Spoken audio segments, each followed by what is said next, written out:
लाल पियर केरा माडब हो जे हरियर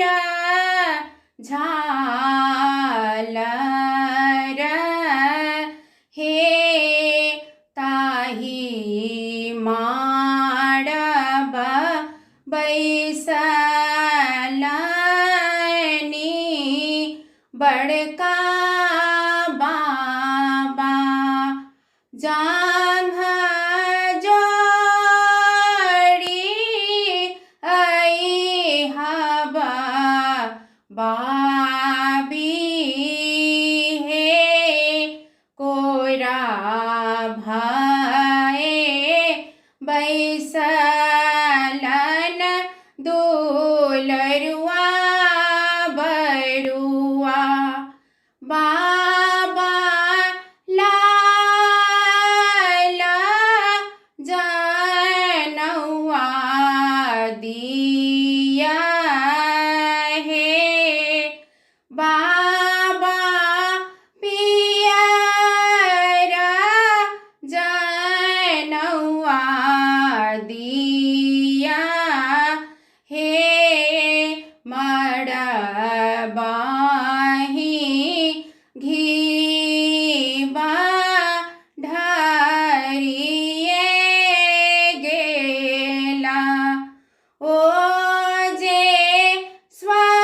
स्वर्ग इजोत भेला हे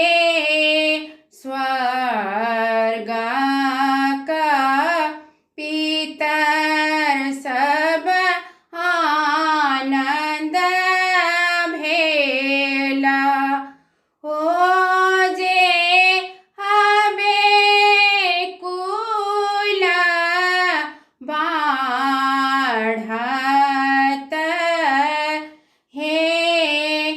समुआ बैसल कहथिन छोटका बाबा बाबू पुत्र सा पुतहु हेत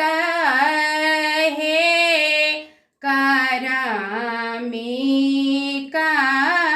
लती जे का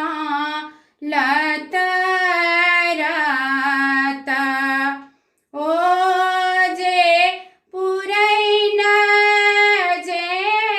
का पसरता